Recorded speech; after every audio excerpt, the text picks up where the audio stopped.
This presentation is about GCSE Diabetes. So let's go through the key questions for today. First of all, we need to understand what is homeostasis. How do we control our blood glucose concentration? And how can type 1 diabetes be controlled? And how can type 2 diabetes be controlled? How are body mass and type 2 diabetes correlated? So what is homeostasis? Homeostasis means maintaining a constant internal environment of the body. It's important to learn this definition so that you can answer exam questions. Examples of homeostasis include blood glucose concentration, body temperature, water level of blood and your cells. It's important to maintain a stable blood glucose concentration, our body temperature at 37.5 degrees Celsius on average, and the water level of our blood and cells so that our chemical reactions and our metabolism can happen efficiently. This process of homeostasis is regulated by hormones and prevents damage when the environment and internal conditions change in our body. So how is blood glucose concentration regulated? Well, we have an organ called the pancreas, and the pancreas monitors and controls the concentration of glucose in the blood. When we have a meal, our blood glucose concentration level rises because the carbohydrates such as starch break down into glucose and then get absorbed in our small intestine into our blood. In response to an increase in the blood glucose level above the normal level, the pancreas will produce a hormone called insulin, which is then released into the bloodstream. How is blood glucose concentration regulated? High levels of blood glucose concentration will be toxic to us, so we need to remove it from the blood. The hormone insulin causes glucose to move from the blood into the cells, where it's either used for respiration or stored in the liver and muscle cells as glycogen. The effect of this is to lower the blood glucose concentration back to normal. We know that glycogen is an insoluble compound because it's a large molecule. Glucose is converted into glycogen. The main storage organ for glycogen is the liver. The pancreas will release insulin, and the target organ is the liver. The insulin tells the liver to convert the glucose that's in the blood passing through the liver into glycogen, which is the insoluble compound used for storage. After a while, the glucose in our blood is used by the respiring cells. Blood glucose level will therefore fall. The pancreas will monitor this fall and release glucagon, another hormone. Don't get confused between glycogen, which is the storage compound, and glucagon, which is the hormone.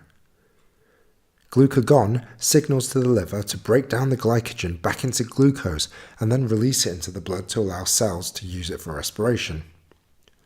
The pancreas is your organ that releases the hormone.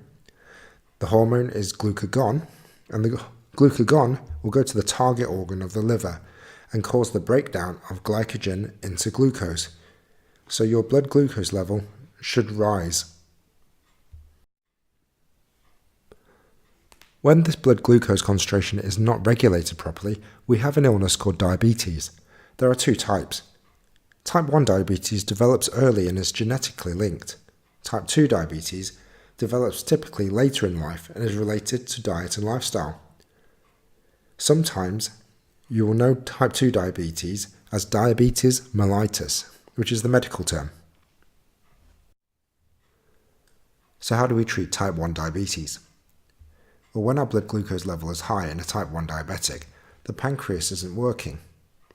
If the pancreas doesn't work, it doesn't release any insulin, which means that the storage of glucose as glycogen in the liver doesn't occur. In order to treat this, we inject ourselves with insulin artificially. The insulin injections will cause the conversion of glucose in the blood into glycogen in the liver. This should then return your glucose level back to normal. During type 2 diabetes, our pancreas is actually working fine and releasing insulin, but because of poor lifestyle or poor diet and our blood glucose level constantly being high, lots of insulin is released. Eventually, the liver becomes insensitive to this and so stops responding to the insulin. One way of treating type 2 diabetes is to actually eat a better diet, to reduce the amount of fatty foods and sugars that we eat in the first place so our blood glucose level remains stable.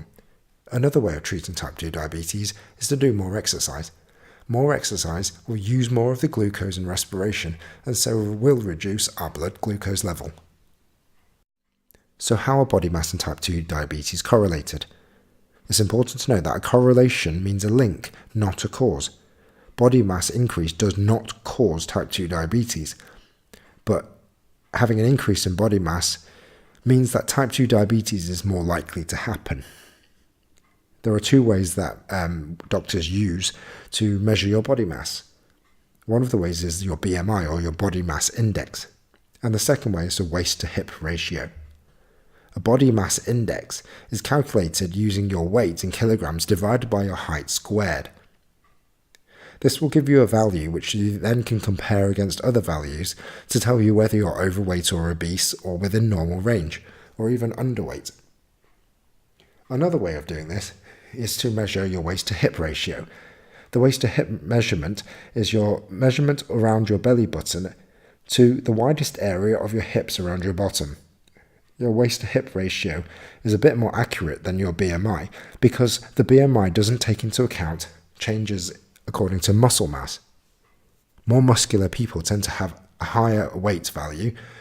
That means that their BMI will skew to be more overweight when really they're within healthy range.